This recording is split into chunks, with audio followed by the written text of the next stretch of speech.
Hello, everybody. Greetings again from the Newsfeed Cafe at the Boston Public Library GBH Studios. Another show, another Amplify with Alberto Vasallo. I guess that's me. Yeah, that's me. Alberto Vasallo. Woo! Sit down, sit down. No need for a standing ovation. Oh, they're just getting up there leaving. Oh, I thought they were standing up for it. Anyways, welcome to another edition here of Amplifies with GBH. Today's topic. Okay, well, let's get right to it. I want to hook you guys, right? If you watched the Bad Bunny performance during last month's Super Bowl, or you didn't watch it, this is the show for you. We are going to talk about the good, the bad, and the ugly, if there is anything, right? We're going to talk about what you may have missed, what you need to know, what people liked, what they didn't like, but we're going to break it down with a panel of folks who each have a little different perspective. They all come from different backgrounds, and I'm going to introduce this great panel. Actually, you know what? I'm going to let them introduce themselves. Chris, tell the audience what you do and especially where your passion is with this subject matter. Yeah, absolutely. So my name is Christian De Jesus Franco. I'm the Director of Community Affairs with Alpha Boston, longtime Chelsea resident and born in Puerto Rico. I'm very excited about this topic because number one, I love Bad Bunny. Number two, I love my Puerto Rican culture. So I really am passionate about this. Yeah, and for those who don't know, let's not assume that people know what Alpha Boston is. What is the acronym stand for? It is the Associations for Professional Latino for Corporate of America. Exactly. So you deal in the corporate world. Exactly. A lot of corporate relations, a lot of events here and around town. Okay, to my left, my immediate left, is Gabby Salas. We've known each other for a long time. But Gabby, tell folks who you work with and your perspective as well. Well, thank you, Alberto, for inviting me. I'm Gabriela Salas, and I have been in the marketing industry for a long time, developing brands, and also have my own show. I've been in the media industry for over 25 years. My teacher, my oldest brother, Alberto, had taught me a lot, and I'm here to talk about Bad Bunny, but on the behind the scenes. Like, what does it mean for the NFL? What is it like for the money makers, for revenue? There's so much behind it than just a performance, and I think it's important for people to understand that. And we're really not related. Yes, and I'm really not older than you. Anyways, let's go to the right. Kelly Garcia, city councilor in Chelsea. I know her through her career, but tell me a little bit about your kind of connection with this Bad Bunny performance. Claro. Bueno, buenos días. My name is Kelly Garcia. Thank you, Alberto, for having me in GBH. Listen, I am a proud Puerto Rican, and I'm here to talk about how Bad Bunny uses his art and music to bring to light the issues that are happening in our beautiful island of Puerto Rico. Thank you for having me. Very good. Oh, by the way, you are not Puerto Rican. You are? No, I'm Mexican. Mexican. Okay. I happen to be Cuban. Well, half Cuban, half Colombian, and this guy's always half asleep, but he's awake today. He's awake today. Antoine, tell the folks about you, yourself, your hair, and your mustache. Interestingly enough, I could tell you more about my looks and not be defined by it. What I could tell you is that I'm the most woke in this table, so the sleep comment actually slides off me. Hola, pueblo. My name is Antoine Castro del Rio. I'm a revolutionary soul born in the part of Pangea, now known as Colombia. And today we are here to discuss why the halftime with Bad Bunny was a really important pinnacle of the unifying Latin culture in the U.S., and why the only thing that they cannot take away from us when we resist oppression is joy. Okay, that's his version. I have my version. You have your version. I don't know what version you may have, but let's disclaimer. I am not a Bad Bunny fan of the music. I don't have him on my playlist. I was very critical of him, of his early works. I thought the lyrics were not, let's say not just family friendly, but you also felt that way too, Antoine, right? You were very critical of his early works. Not very critical. It's just Bad Bunny is a product of commercialization. Bad Bunny is not a made artist that, went to bars. No. He was the right product for the right time. And he got to be as big is because he's extremely monetizable. Okay. And that's the only reason why he is. Musically, Bad Bunny doesn't even know how to read music. He does not understand music. But he does have a groove. Yep. Okay. So we are going to, but I may not be a music fan of Bad Bunny, but I'm tell you who is. He is the number one live stream or through Spotify, right? Downloaded artist in the world. Recently, right before the halftime show, won the Grammy of the Year. First time a non-English album. 65 years. In 65 years, right? In 65 years, right?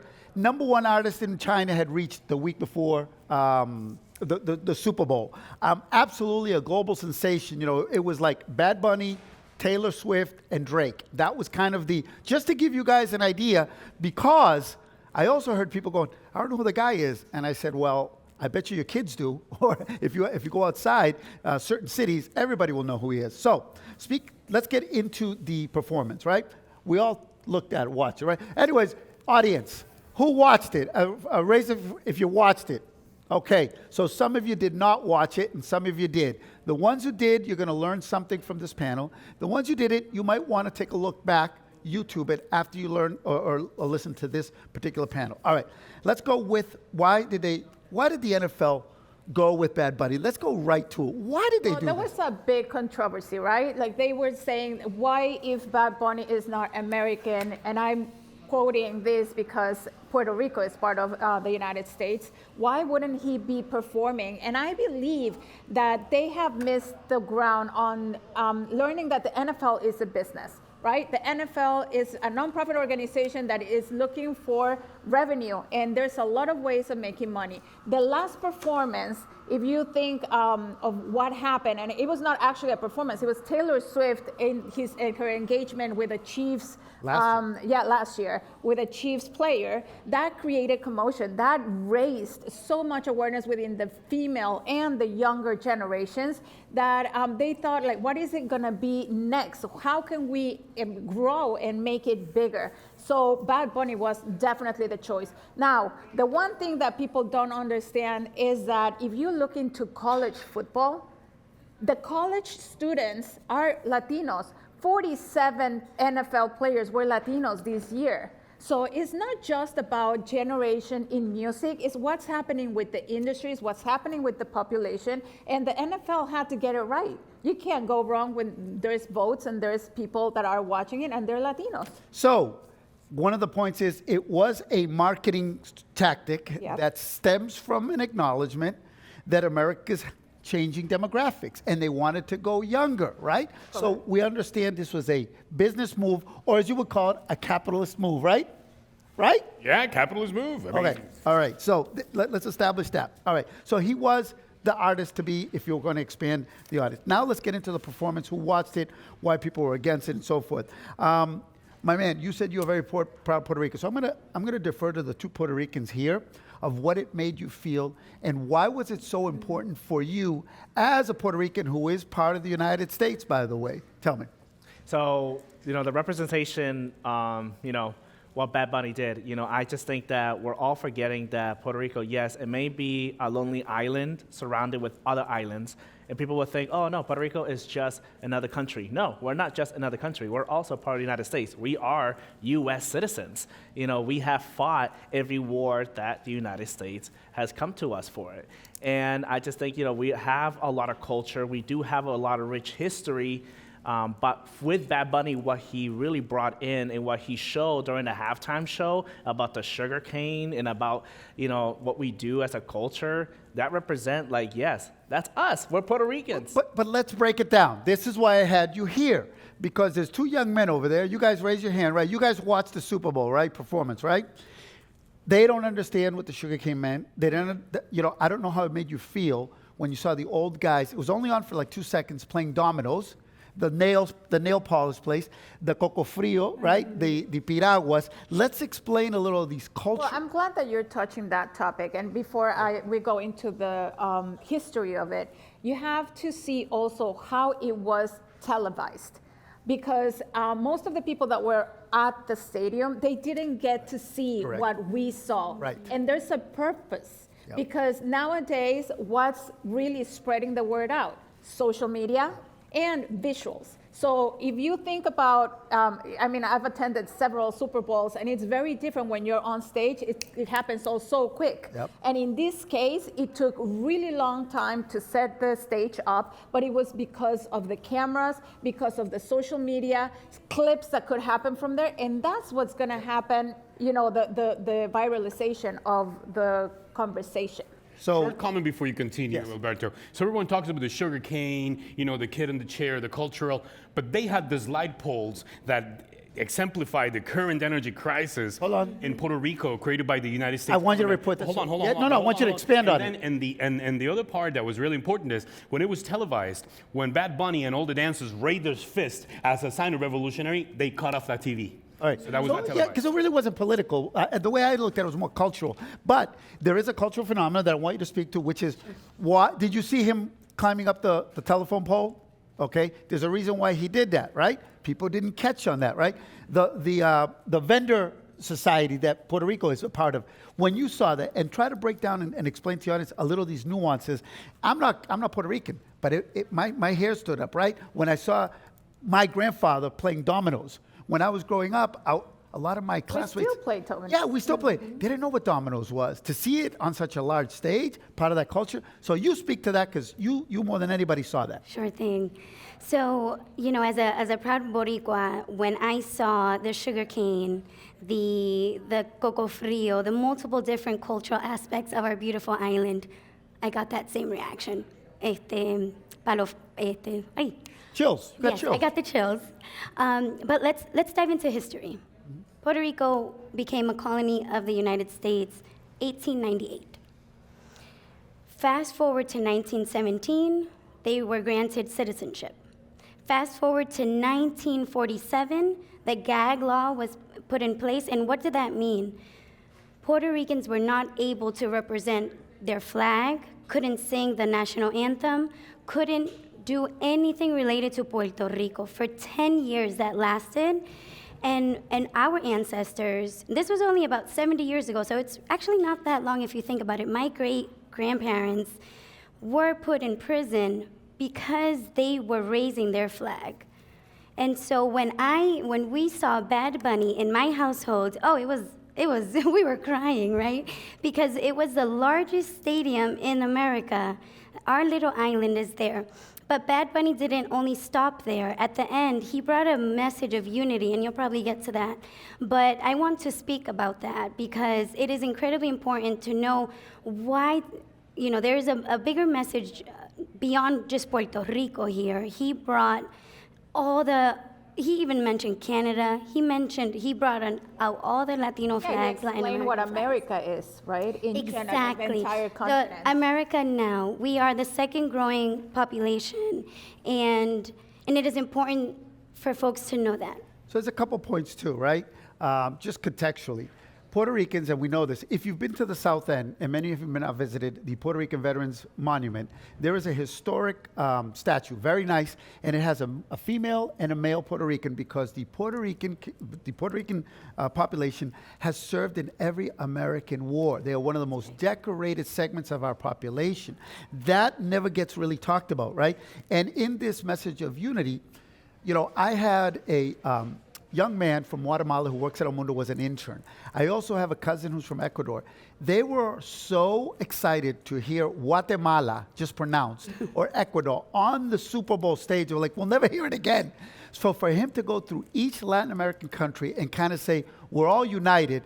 And he started with God bless America and a message of hope. So for those people who haven't watched it, who thought it was going to be very politically laced or anti-American or anti-Trump or anti-ICE, because he had made an anti-ICE statement the week before during his Grammy. None of that was in this. So again, go view it again with its nuances and then kind of take another look. You wanted to add something as well, because go right ahead.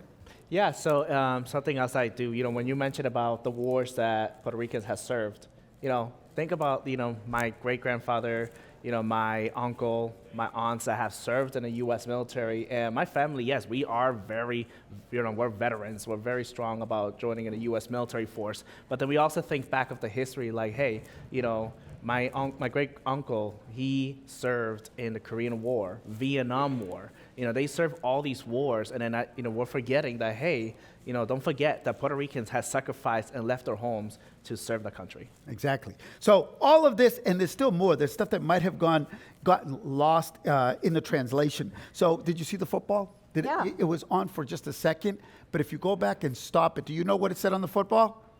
Together. Does anybody in the audience know what the message was in the football?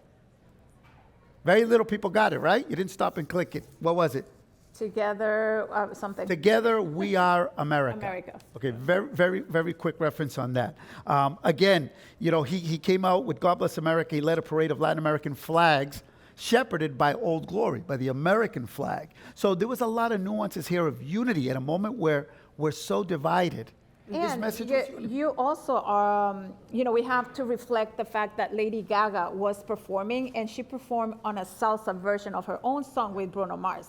That is also something that we can't miss, because nowadays, if you go to a club, if you go somewhere to enjoy music, you're going to hear these radical mixes of music. And it's not just the mixology of the reggaeton beats with the salsa beats. It's becoming something different. It's something unique. And I was very proud to see Lady Gaga as part of, the show performing with our music.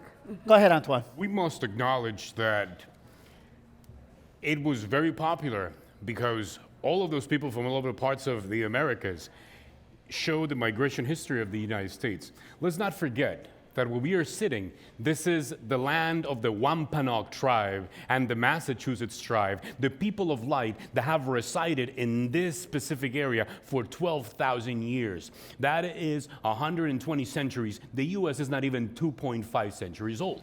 With this being said, is all of the Guatemalans, all of the Americans, Colombians, Mexicans, Salvadorians, Ecuadorians, Peruvians, Argentinians, all of them that are undocumented and invisibilized, but keep this nation running, we're very proud to see their flag and the name of their country in the biggest stage of the world at that specific moment. So it is extremely important to understand that without all of those countries, the U.S. economy would completely collapse. Yeah, I also want to clear something up, which has been part of this whole media. So let's be very honest with our non-Latino friends. Bad Bunny's lyrics, especially in the beginning of his career, were not fan-friendly. If you translate it, you're going to be embarrassed. Don't translate what your kids are Well, yes and no, because if you Some think of us can't even about understand Bad Bunny. Lil Wayne and T-Pain and all these. Well, no, I was Right. going to get to that. But Prince had an over-sexualized catalog and did a Super Bowl performance and didn't do any of that. What I'm going to tell you is the FCC's already looked into it. You may not understand it. He didn't do any of those lyrics at the Super Bowl. He kept that, yes or no. So people with the fear of the unknown, they're like, is he talking about what he talked about in his first album? No. I was surprised. And maybe someone did tell him, hey, this could get translated and the FCC could get you in trouble. But it was a very There's a medical sanitized. team behind it, so Okay. there's always So- these advisory. Yeah. that- Ricky Martin sang about how the U.S. empire took over Hawaii and made it The song, 50th yes. state. Yeah. When Ricky Martin came on, he was singing about how they took the land, the beaches, the rivers, the sea, and the sugar canes. So it was very political. I think Which I is think the precisely deeper what's you go, happening yes. now as well, Yep. right? Now, here's the other thing, and I want you guys' take on this. So a lot of folks said, well, I can't understand it. It's in Spanish. Now, when you think about that statement, right? Think about that statement. Did people in Latin America, China, Asia say that about Elvis Presley, about Michael Jackson, about Whitney Houston, about Taylor Swift? How can the rest of the world appreciate American lyrics and they don't speak it, and we can't start to do that? Appreciate that? So I think that was something that was lost when my friend said, well, I don't understand it. Well, that has been one of his main ways of expression, right? Bad Bunny will not do an interview all fully in English. First, he doesn't speak the language 100%, but at the same time, for him, it's like, I want to be an artist with my own background, my own language that proceeds to share what we are and how we are the way we do it. It is also for us Latinos, that's something that we have to be very careful on how we manage our presence. we tend to go for that American and English language view because we are, in a way, what's the right word when you're Assimilated, or, Yes. or when you become part, yeah, and you the want melting to- pot. Yeah, exactly. You want to be part of that community or that association. So in this case, I think that Bad Bunny has been very rich at pursuing the language, his history as Latino, as Puerto Rican, and that has translated into a lot of money, not just for his country and his label, but also for everybody else that is trying to understand where we can go and how we can be seen. I gave Christian and I'm going to have Kelly do their homework, right? Something the average non-Latino does not know was what Bad Bunny did this past year for Puerto Rico in terms of his residency. Do you know what he did? Does anybody out there know? Could you explain the cultural and economic impact that he had by what he did holding his residency in Puerto Rico, what he did for the island? Oh yeah, so definitely what Bad Bunny did last year, he hosted so many shows last year in his own island, in Puerto Rico. And he made that impact of going to poor communities that needed a lot of attention. Like, yes, we've been hearing things, oh, but it's a very dangerous community. Is it because it's poor? No, Bad Bunny actually went to actually expand that community to get economic impact. What he did, yes, he brought the show. He actually has small businesses for the economy to boom. If I'm not mistaken, San Juan, economy grew 20% last year. And, and it's kept growing because of that. And not just only that, but it also represented more of what Puerto Rico is, not just, San Juan. No, there's more than that, just San Juan in Puerto Rico. So he brought that. And he intentionally only did it in Puerto Rico. Exactly. Right? Where I couldn't even go. Anyways, but he made it specifically for the residents of Puerto Rico. And then on his tour, international tour, he did not make a stop here in the U.S. intentionally. Intentionally, right? yes. So again, if you don't understand, he had this residency called Mi Casita. He was, so just think of the #1 artist in the world saying, I'm only going to do these next 20 shows or whatever in this island, and if you want to come see me, you've got to come here and spend your money in tourism in this area that's impoverished. And he had activations, he had brands, he brought major brands to the island. So to your point, it was capitalism, but the way it's supposed to work. Well, I mean, capitalism works for the capitalist, but we have over 55% of the working class in the world in misery. We have 73% of the U.S. population of $500 away from poverty. So capitalism is really not working, but that's not the point. All right, The point now, we're gonna going get to off track. Bad Bunny sexualizing lyrics. So I'll tell you this much. Salsa sexualizes, merengue sexualizes, all of them. All of you have danced on, te compro tu novia. It's talking about selling a woman to another man. Yeah. So there is sexualizing, trafficking songs. You know why Bad Bunny, it's the problem? Because Bad Bunny made reggaeton so big, and women for the first time can dance however they want to Bad Bunny's music, grinding and twerking however they want. They could never do that with any of the other rhythms. They had to have a partner. Reggaeton allows. And how did Yo perreo sola. Yo perreo sola. So that's why reggaeton has taken over, because reggaeton has also given freedom to women to dance by themselves however they want, without men harassing them. By the way, before I forget, you see this gold medal? This is going to go to the best studio audience member who gives us the best question. So we're going to open up the mics, and if you give us the best question, you may walk away with a gold GBH Amplifies El Mundo gold medal. Whoever can sing a Bad Bunny lyric, you know.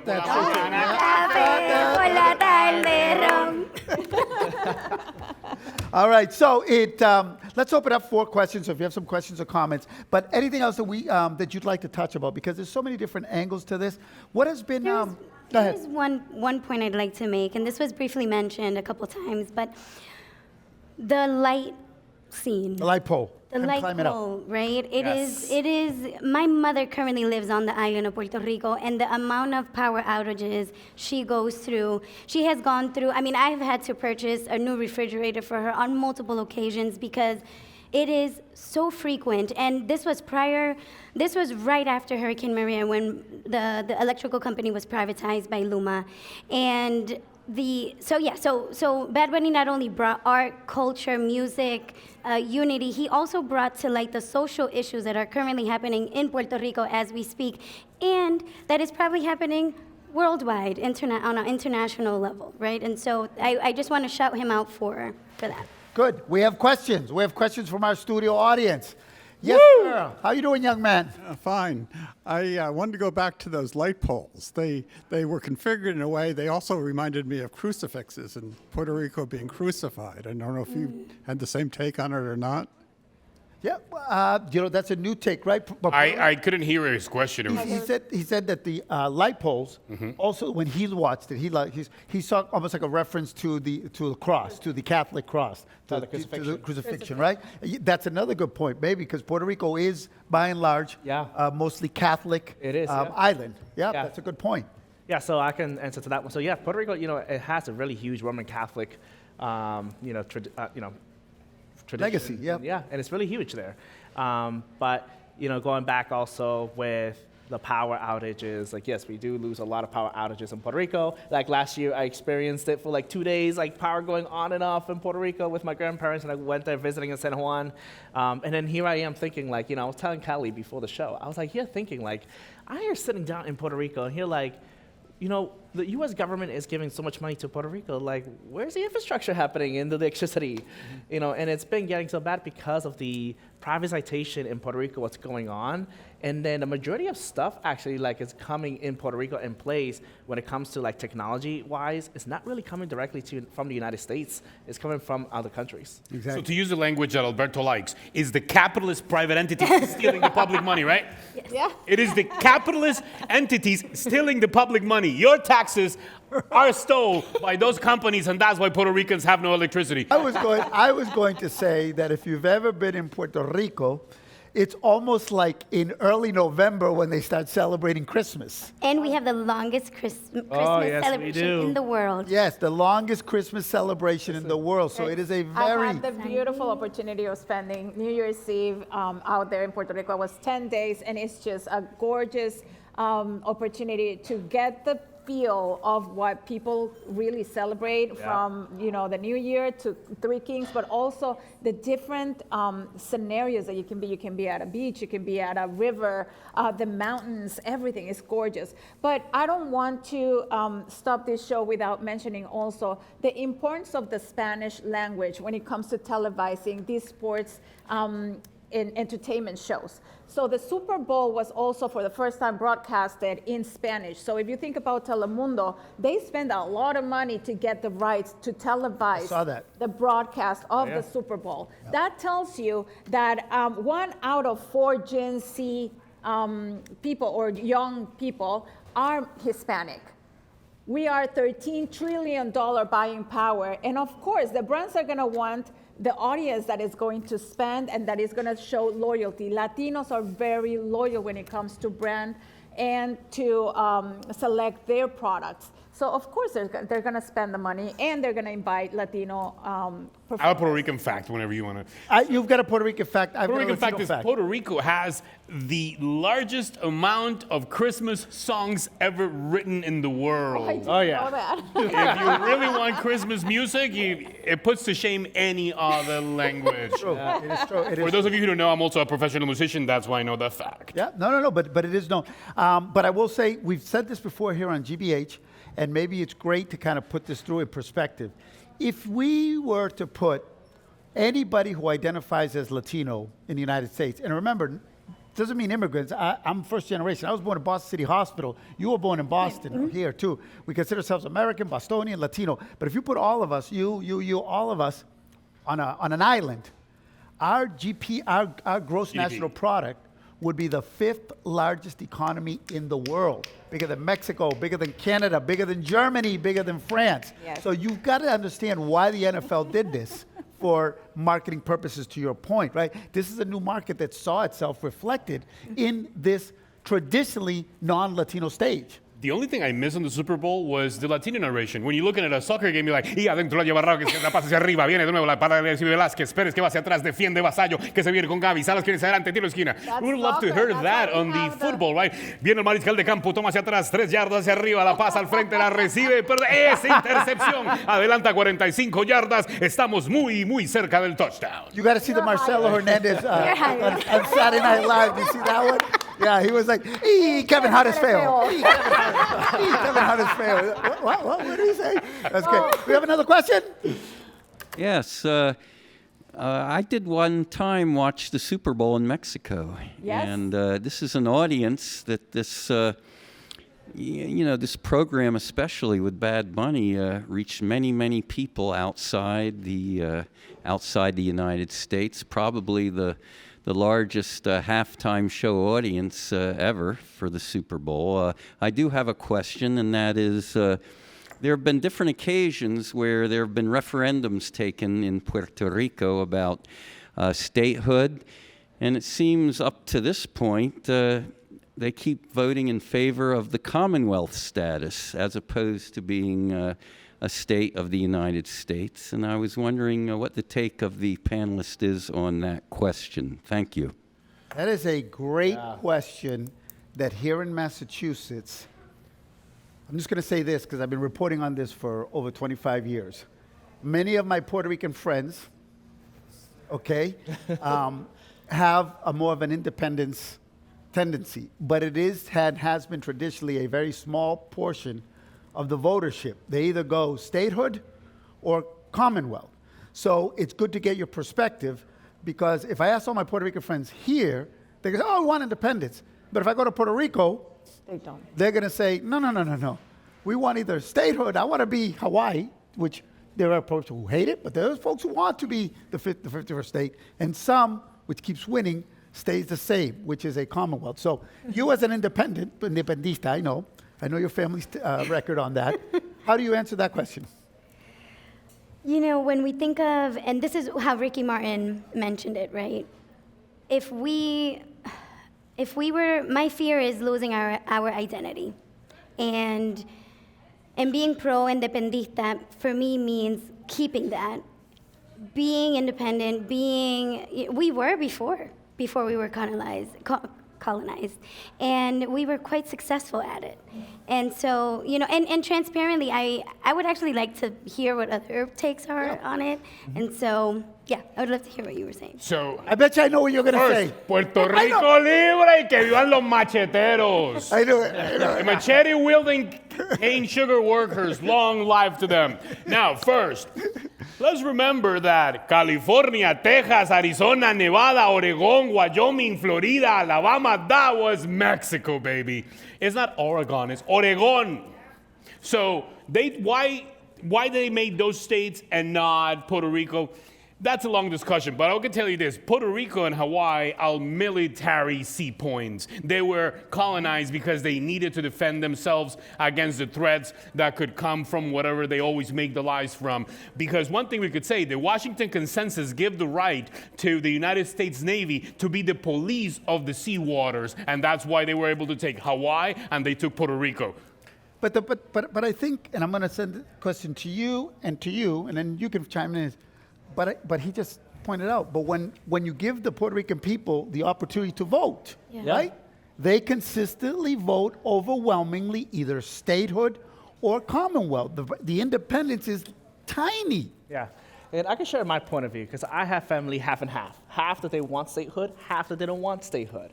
But do they want the Commonwealth or they want independence? Because it's usually statehood or Commonwealth. Yeah, so it's a little mixture of both. They say, there could be pros and cons when they become statehood. Like, if I'm not mistakenly, yes, if they become statehood, they'll have more of equal rights as what statehoods, like the majority of states has. Like, they can vote for presidents. In Puerto Rico, you cannot vote for the president.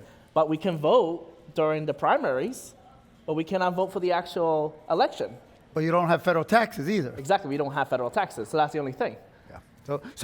But it's a great question because... So no representation without taxation, that's what it is, right? Very much. Well, that's the Tea Party. I also That's the don't coffee want to party. dismiss. I knew he was going to go there. I know him. Yes. I also don't want to dismiss the point that he mentioned going to Mexico and watching a game out there. The NFL has a strategy to go outside of the United States to claim and gain some new fans. So if you think about it, they have performed some of the actual games in different countries, like Mexico, in London. They've been in different places trying to attract new fans.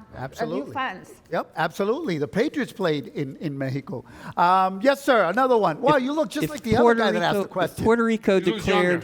If Puerto Rico declared independence, it would be treated the way Cuba is treated by the United States today. That's all.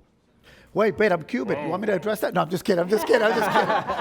That's called no other can of words. I don't want to go into that road because we don't no. have much time, but I want to say the following based on what Gabby said. So, American football has about 300 million fans, right? Soccer has 6.5 billion fans. Yeah. So if you've seen through history, when you go to Italy, what do you go to see? The Roman Colosseum.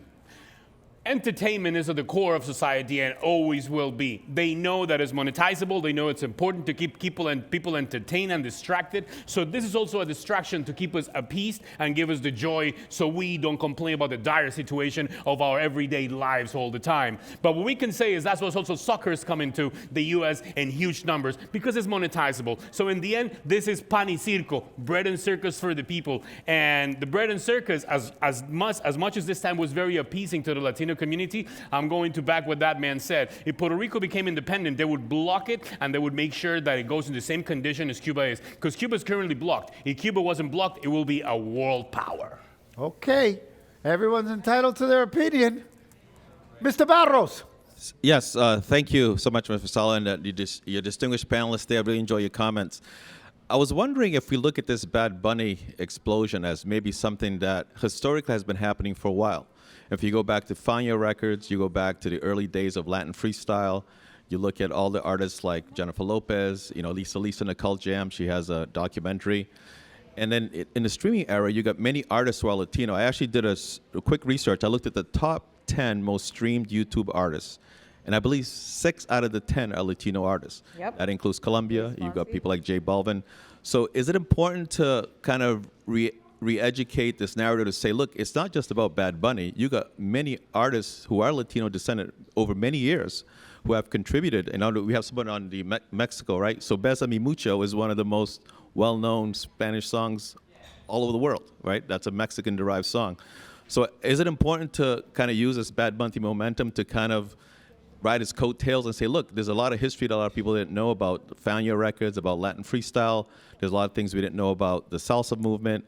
There's music that comes from Colombia, from Argentina, tango. So you got these dances. You got all these great things that I think maybe this Super Bowl has democratized people's understanding and awareness of how much the Latin culture has really contributed to this country. So my question would be, should we use this as a larger momentum to bring to the forefront a lot more that Latin community has contributed to U.S.? I think the momentum has been happening for a long time. So the situation is also that the government has realized that they don't have the same power as they had before because Spanish is the largest language spoken here in the United States now. It's 51% of the people that live in the United States speak Spanish. Para español, presione So imagine, if you talk about momentum, the celebrities and the artists are being reflected with the population.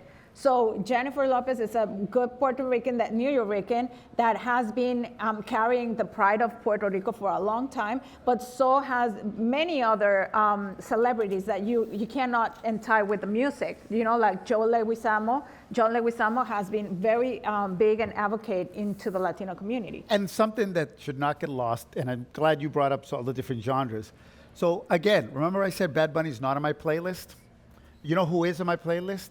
Mark Anthony, Yeah. Gilberto Santa Rosa, Romeo, El Gran Combo, yes, Romeo and some of the Santos, songs that okay, he has. Shakira, Karol G, right? So Bad Bunny was one genre. It's very popular now, reggaeton. But when you really look at Latin music, because I remember growing up, kids, and I went to Boston College, so a lot of Irish kids, they couldn't tell the difference, their ears, from salsa to merengue. And then came bachata, right? And now it's reggaeton.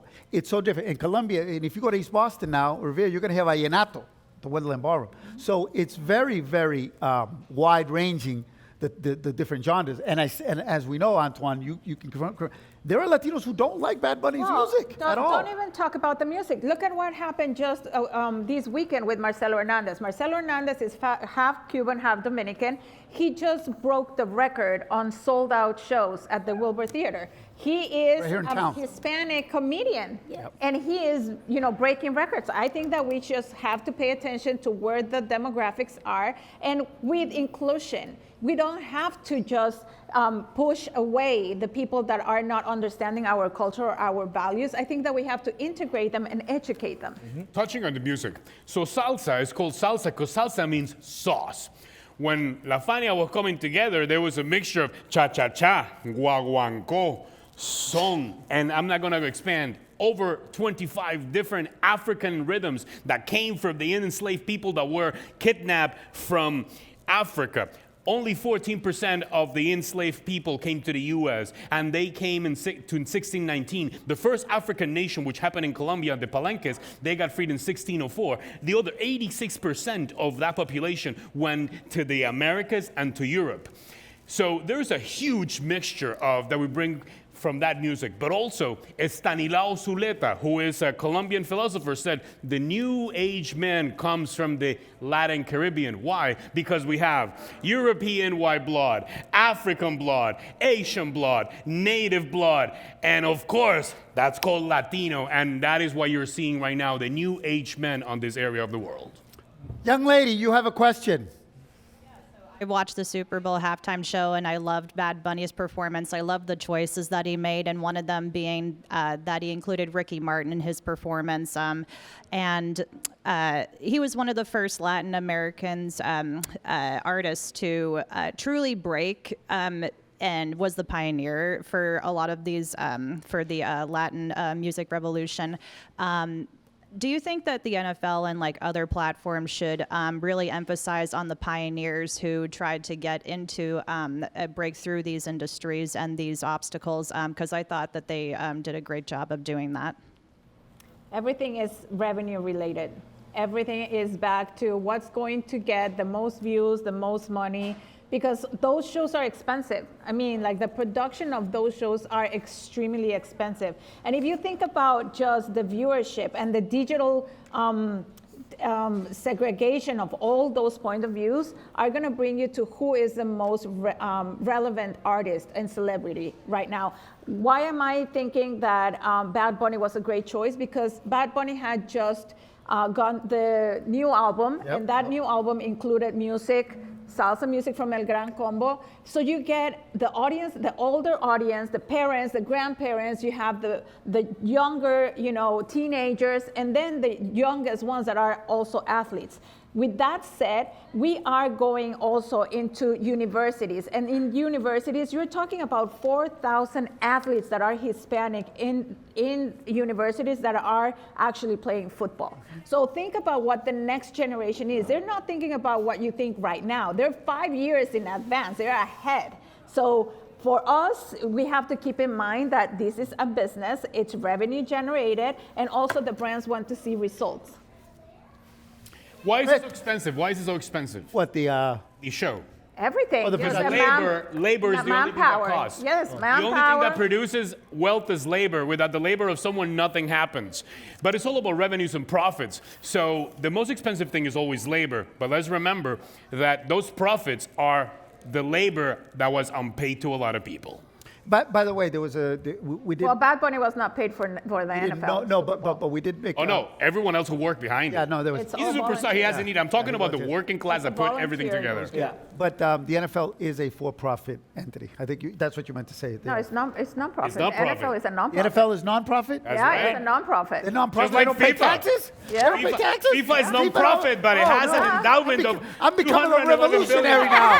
I'm becoming a revolutionary because of you. They gotta pay taxes like I do. We're bringing him to our side, Alberto. Okay, young lady. Buenos días. Tardes ya. Buenas tardes, perdón. I became a fan of Bad Bunny just before the Super Bowl because of my students mostly. But I just want to say that seeing him representing us on the stage means so much for me as a Spanish, as a Latina living here in the United States. It was about identity. It was about el orgullo, our pride, and also brought us visibility. When he named especially every country, one by one, to me, I felt that I was there. He named Ecuador. I am from Ecuador. You see? So it kind of remind me that it doesn't matter where we come from. We are Latinos. We are here. And he made us acknowledged. He gave us a presence. Regardless of our accents, we struggle, we have similar struggles. Sorry to interrupt you. The producer just gave us a rap sign. Because No, I ordered a wrap. My wrap is ready. Oh, your rap is ready? Did you put cheese on it? I That's just my want wrap to is say ready. that in the moment, I felt that he was very powerful and brought us in one way, all of us united. And my question was pretty much, how can we use this platform, like this one that you are here right now, to uplift us as Latinos, to bring us and bring to our needs, our struggles, to be heard, to be seen. How can we use this platform for that? I think since I've been doing this show, okay, and it's from last year, every one of the panelists, and I've asked, and I'm going to ask you guys, have you not felt an ambassador of Latino culture when you are in a non-Latino environment where you're the Latino in the room and you get asked? Sometimes you don't have the answer because sometimes it's something that we don't know. You can't, but we become the Latino expert. So I at least try to educate them on that. Like I told you, I went to high school and college with a lot of Irish Catholic guys, and I had to kind of write to them and explain, this is what, some of them chose to watch the other show. And I said, this is what you missed. Go back and YouTube it. So, ambassador of your culture or not, do you feel? At times, yes.